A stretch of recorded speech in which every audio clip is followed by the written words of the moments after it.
Welcome to the Energy Talks, jointly organized by the Institute for Development and Diplomacy of ADA University and Nobel Energy, where we are having brief discussions about energy affairs with a particular focus on Azerbaijan and wider Caspian region.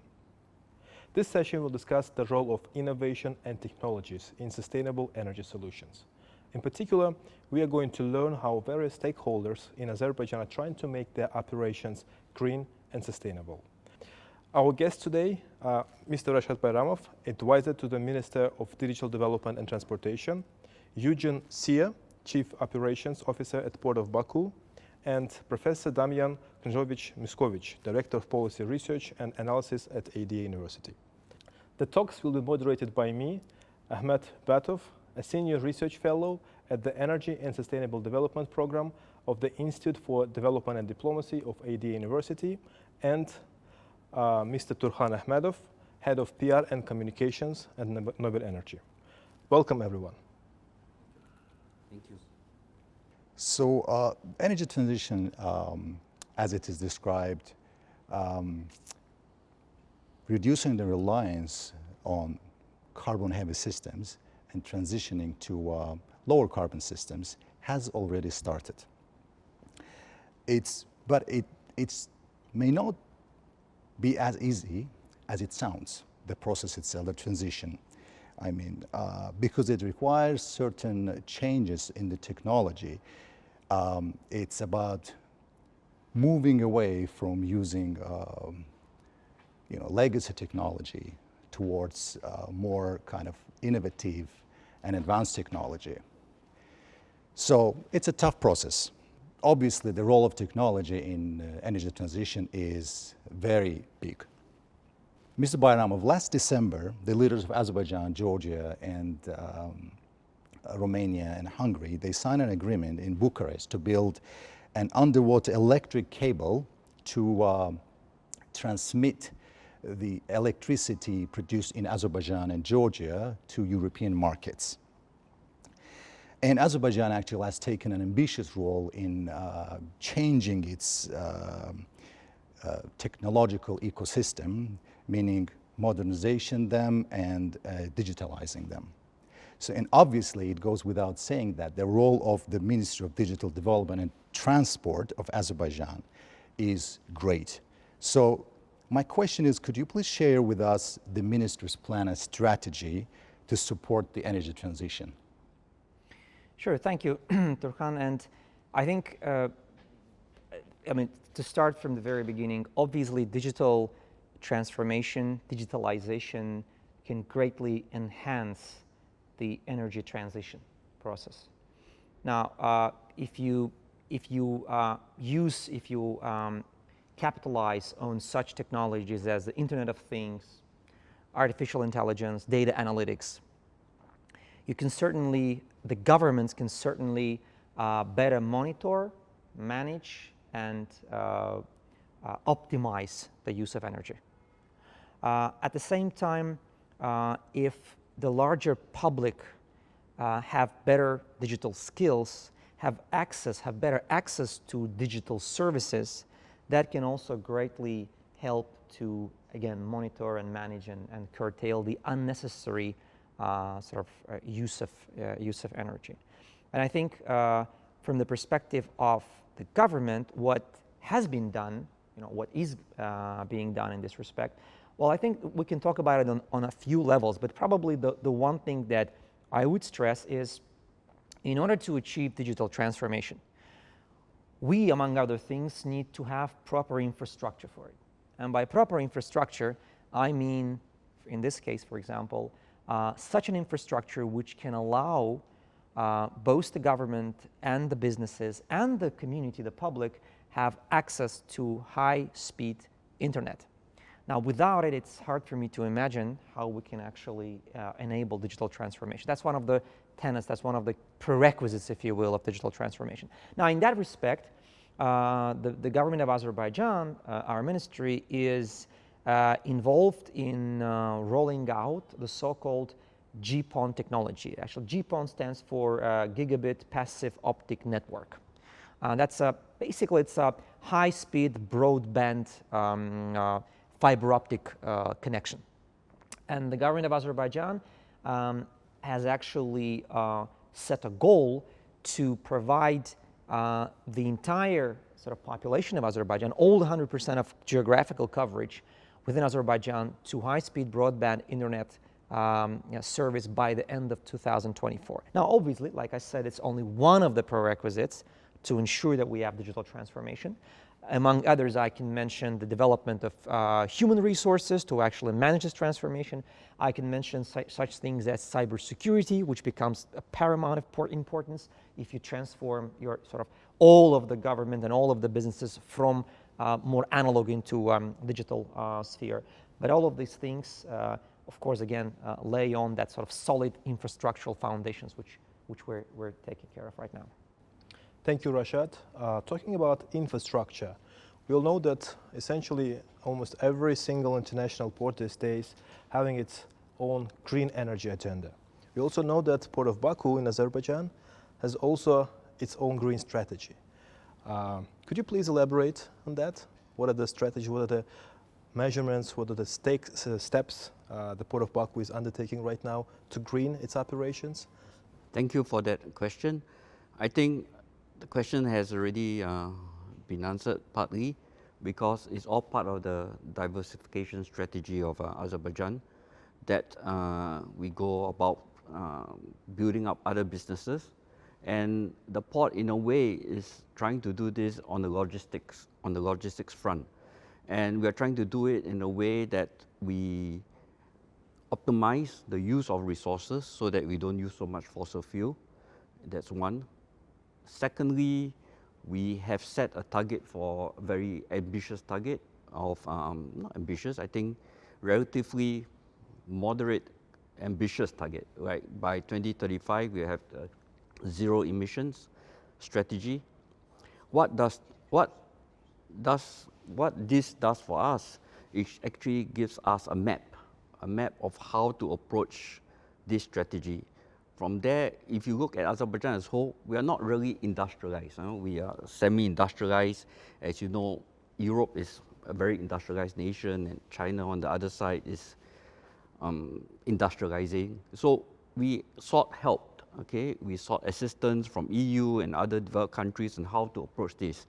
So EU has, together with Azerbaijan, developed a carbon footprint map of using green technologies as well as improving our processes.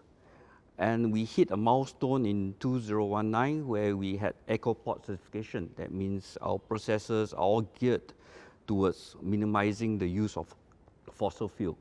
That's actually the first step. That's actually the easy step. Next step, we are looking at application of some of the technologies that are there. But if you look at it carefully, it's not only new technologies that we embrace. We somehow customize the old technologies as well, okay? Because when we look at all the equipment that I have in the port, we can't overnight sell all the equipment and change it to electric. We can't, that's not possible. Commercially, it's not possible, and in a way, sorry to say, there's no incentive to do it because fuel is cheap here when we do this. But as a means of embarking on a strategy, we do invite players to come in to help us do this. And one of it is a company that provides additive fuel. One of it is the application of hydrogen boosters. And what does this for us is make use of the fossil fuel more efficiently, so we use less, so there's less carbon footprint, and we emit less pollution. The other one is that it enables our equipment, right, to perform more efficiently. Okay, so we kill actually two birds in one stone, that we reduce the carbon footprint and our equipment perform more efficiently. That's on the equipment side. Even on the electrical side, on the electric cranes, okay, that we have now doing the heavy cargo, we actually inbuilt some mechanism inside. It's like a hybrid car, that when it moves heavy cargo, it stores the kinetic energy as potential energy, and then storage in a battery storage, and then it uses this energy to power up ancillary functions of the crane. So overall, it uses less fossil fuel, but remember, because the electrical grid is still powered by fossil But fuel. they're not fully electric. They're, Yeah. they're hybrid and they Yeah. turn Sort as of they work. passive Yeah. hydro, but That's Yeah. interesting. So, and going forward, we are looking at renewables, right? We are talking with some overseas companies to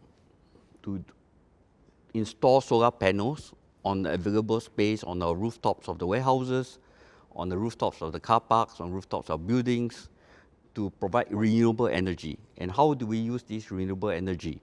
First of all, we are thinking of actually electrolysis, meaning that we use electrolysis using the source of renewables, and then getting a byproduct of hydrogen through electrolysis of water, and through the Haber-Bosch process, and through some catalytic process, we produce ammonia that can be used as fertilizer, and we store it in our new fertilizer terminal. So we are talking about a bit of circular economy here, because the water that we use can emit from our storage plant, which is grey water. We can use this, right? Our storage plant actually produces water, industrial water, that can be used for this electrolysis process. So we want to create a circular economy in this. And we are still in the stage of looking for the correct partners, as well as finalizing the details on the technical side. There are many, many more examples I can give using technology to reduce the carbon footprint, but that's where we are now on the port side. Yeah. That's pretty impressive. I think we're talking about this, complex technology that you're going to apply. And when we talk about technology, I think we immediately think about people who will actually manage those technology. So speaking of orderly, just energy transition, I think the role of people is inevitable here. So, Professor, we were excited to hear that ADA University is considering to launch a degree in renewable energy. Can we hear more about that? One of the flagship initiatives of ADA University is to partner up with 5 top Italian universities. And we're going to do something that nobody's done before. We're going to host a distinct but ultimately integral part of our university. We're building a campus as we speak. We've started with some programs, and what we've done is we've, as I said, partnered with 5 Italian universities. But this is the first time that they're all working with each other, and they're doing it through us. So one of the programs that we've been thinking about launching, and that we're in some kind of an advanced negotiation with, is precisely this kind of a degree in sort of renewables, sustainability. And so this, more or less by definition, is going to have to be an interdisciplinary kind of a degree. You take something from a couple of the sciences, you do a little bit of sociology, you do a lot of, engineering and so on. You put it together, you create a bespoke curriculum, unique kind of a degree.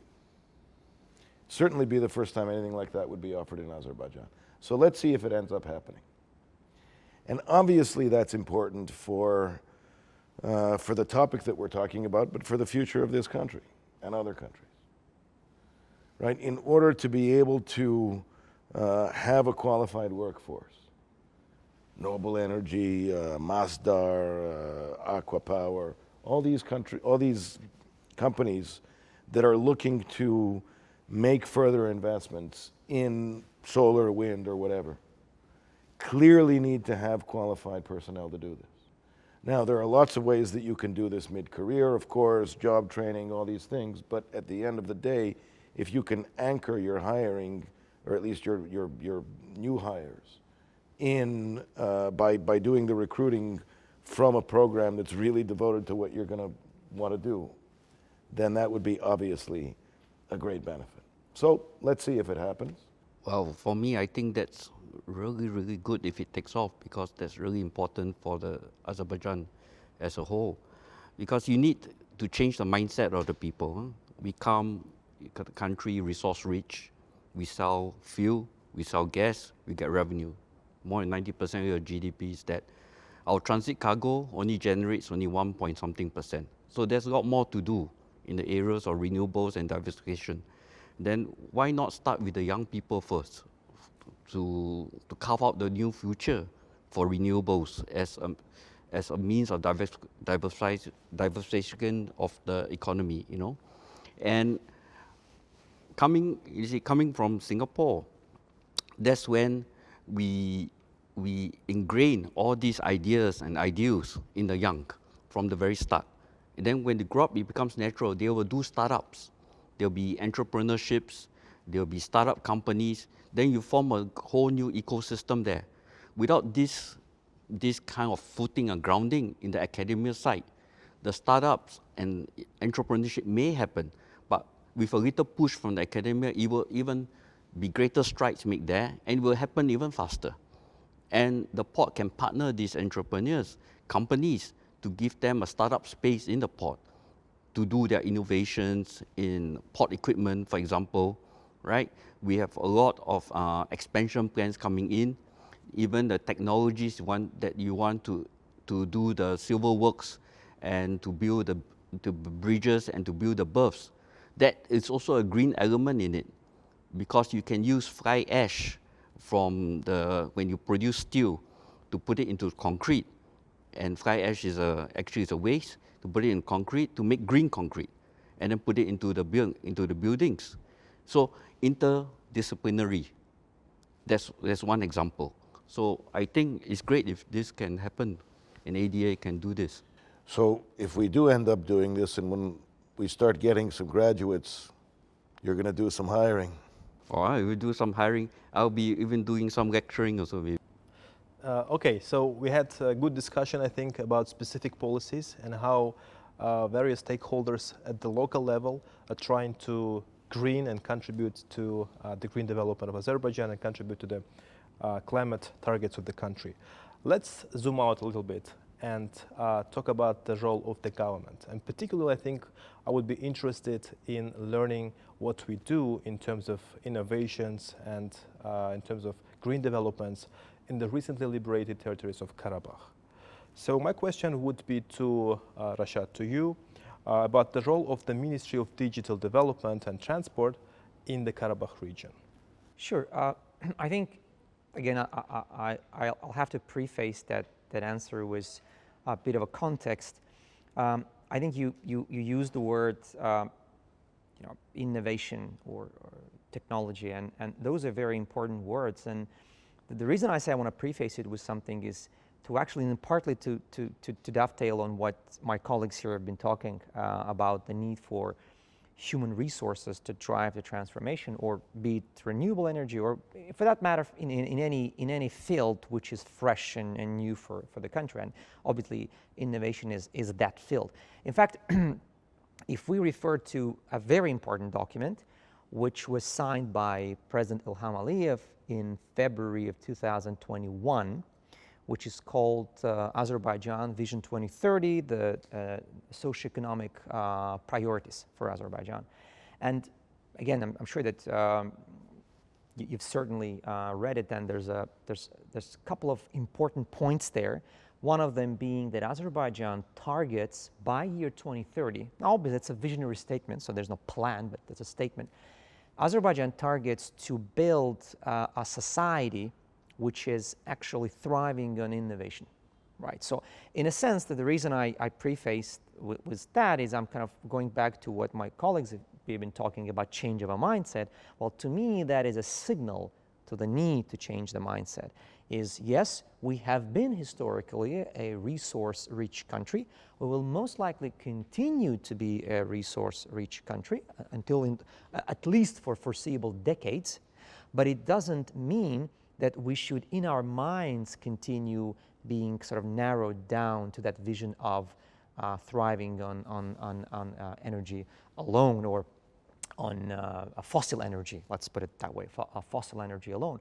So I think, Mr. President, by signing that vision, that statement, already signaled that as a country, as a government, we are moving towards a society which should be driven by innovation. Now, what does it mean in practical terms? In practical terms, it means, well, a number of things. Well, we need to have legislation which enforces, which empowers businesses, small and big, to take a risk, to actually get into that. And again, I can give another example. Last year, literally the 30th of December of 2022, Mr. President signed another very important, I would say even a landmark a law. It was a change to a number of laws which basically allowed companies, both internally in Azerbaijan and basically anybody from outside Azerbaijan, to establish an IT business, specifically dealing with software development. And that law gave them 10-year waiver on all sorts of taxes. It gave them waiver on the need to a quota on immigrant labor, and a number of other things. Again, to me, landslide and literally very, very important a law, which again created to me a conducive conditions in Azerbaijan for both local businesses and also businesses that could actually come from outside Azerbaijan to use this as a hub for IT development. Now, the reason I'm using these two examples is to show, as a government representative, to show that unless you have the right legislation in place, right, you can't really start doing anything on a serious long-term scale, right? Now that you have legislation, and I think we do have at least, I just gave an example of a few things which are geared towards that. The next thing to me is, how do you actually encourage, local community, and Eugene used the word startup community. How do you encourage the local startup community to start getting into that business? And this is where I think I can make a bridge into what can happen in Karabakh, because we should not just narrow the vision to the government has to deliver everything from A to Z in Karabakh. Obviously, the government has a hugely ambitious plan to revive the region. There's no question about it. Billions of dollars will be committed to this over the coming decades. Again, that's obvious. There's no need to discuss it. However, I think this is a great field for startup community, for younger generation, for external parties, not only for locals, to actually come and use the new technology to, even in a sense, in a good way, experiment with new technology, because it's a brand new field, and to try some things for when the country is basically building a lot of things from scratch in those. Literally, cities are built from scratch in those areas. And one such example is actually the so-called concept of a smart city, of a smart village, which again was endorsed by Mr. President a few years back. And the idea is Karabakh becomes this pilot region for smart village, and Baku becomes a pilot city for the smart city concept. And again, for smart city village, going back to Karabakh, I'm sure you've already read in the news the so-called smart village concept in the Aghali village of Zangilan district within Karabakh. That's where the smart village concept is already being tested, and I'm sure it will be tested further in other areas. The key here, and I'm going to round up here, summarize here, the key here is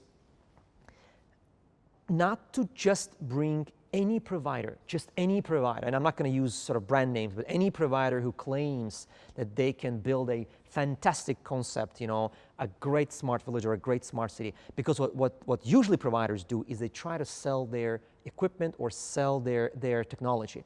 The idea is for a government to develop a strategy for smart city or smart village, and then get the vendors to actually submit their proposals, which is in line with the strategy of the government.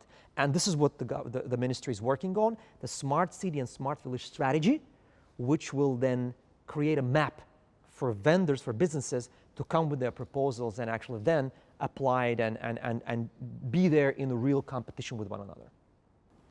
Thank you. I want to go back to Eugene, to your point, and to hear more about industry-specific actions that in particular your organization is going to do.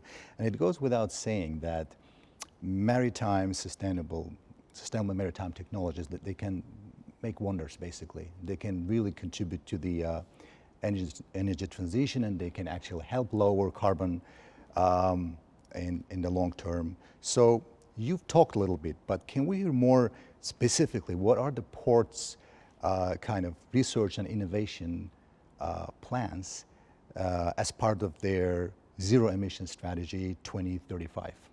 Yes, I went into that in my first part of the speech about using technologies, even existing technologies, combined with our equipment to reduce the carbon footprint. But I want to go further than that, which I've not talked about, for which you have mentioned about registration, right?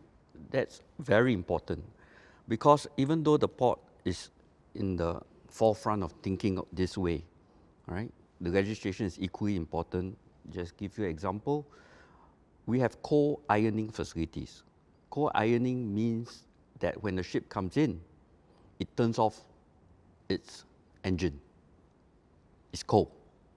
And we create the electricity to provide the energy for the essential functions of the ship when it's alongside.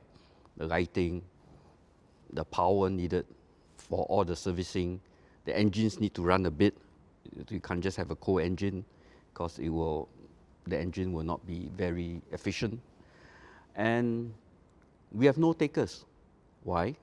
Because the vessels are not equipped to do this, right? If there's a legislation saying that, look, vessels plying Caspian Sea, or even our national line, shipping line, ASCO, has incentive, given some grants from the government to do this because it will help the environment, then you will see some action there. What happens now is the port uses its own these facilities for its own vessels. Yes, it does reduce the carbon footprint as a start, as an example for the rest to follow. Right? And the other thing is a big thing, trucks actually contribute, a lot besides the vessel. If you look in studies across the globe about ports and the carbon footprint, so-called source of emissions to the atmosphere, about 70-80% comes from the vessels. So that's why carbon footprint, coal ironing is very important. It is done in Europe for cruise vessels. Some ports have this facility and cruise vessels go on this, because cruise vessels use a lot of power when they're alongside. They're like a floating hotel, right? So when engines burn using fossil fuel, they use a lot of power, energy. The other one that is because we are a transit hub, our volumes on trucks is growing, double digit growing. Trucks from Turkey going to Central Asia passes through our port. They all emit fumes when they come in, right? So if there's a legislation to cater for the latest technologies in trucks to reduce this, I don't know what engines now they are using in Europe, Euro 8, Euro 9, and Europe is going to be taking the policies to have electrified vehicles, even in UK. How this goes to the heavy vehicle, technology will tell, because if it's possible, I think Europe will take the next stage of introducing legislation for the trucks as well. Yeah. So the port is, as you know, is a transit area. So all this, when these come in, we need help on the legislation to control the flow of this transit equipment contributing to the pollution in the atmosphere. That's one, right? And thirdly, if we're talking about maritime, we are very concerned about the levels in the Caspian Sea now, right? It's dropping due to a number of factors. One is global warming, because evaporation is very high.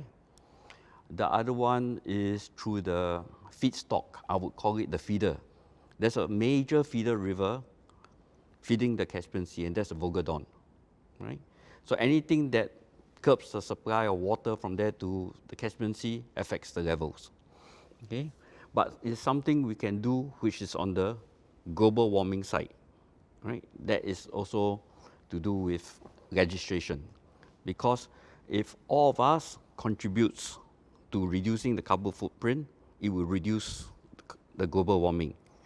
And we want to take the lead in this so that other ports in the Caspian Sea can also follow. If you talk about the maritime ecosystem, we were the first port in 2019 to get Eco Port certification with the help of EU and OSCE. Then what followed after this, to our delight, was that Kazakhstan also followed. So they also got Eco Port certification. And if there is a knock-on effect, we hope other ports in the region also will follow. So if Azerbaijan can take the lead in this kind of legislation to help us reduce the carbon footprint, then other ports in this ecosystem may also follow, and the overall result will be a positive impact to the environment. All right, thank you, Eugene. Let's go back now again to the regions of Karabakh and Isangezur and look at the region and region's energy, green, smart city developments from an academic angle. And my next question is going to be to you, Damjan. What do you think academia can and maybe should do to support developments, green developments in the region of Karabakh? And maybe any particular example with the ADA University's contribution in that regard? Well, you know, ADA University is obviously an academic institution. We have this in-house think tank that is obviously well known to all of us, called the Institute for Development and Diplomacy. And these two entities that obviously form part of the same whole have been instrumental, I think, in advancing both research and academic research, but also policy research with regards to a number of the issues that have to do with engendering what Azerbaijan calls the Great Return to Karabakh, right?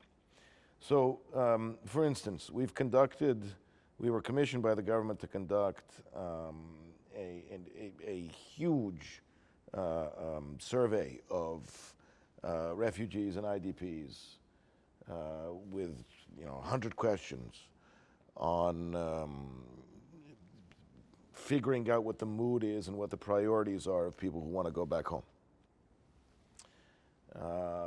This was not just one of these multiple choice things, but it really did involve a lot of interviews and so on. It was a study that was path-breaking, that was rigorous in terms of methodology, and that was very revealing in terms of the results.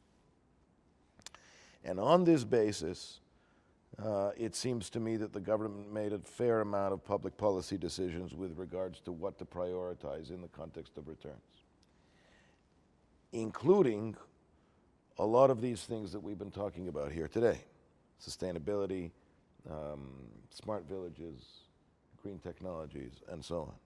There was a surprising amount of interest from the sample population, right?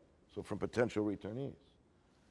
They more or less by default wanted, since their input was asked, they wanted to have Karabakh be green and sustainable. That's a lovely result.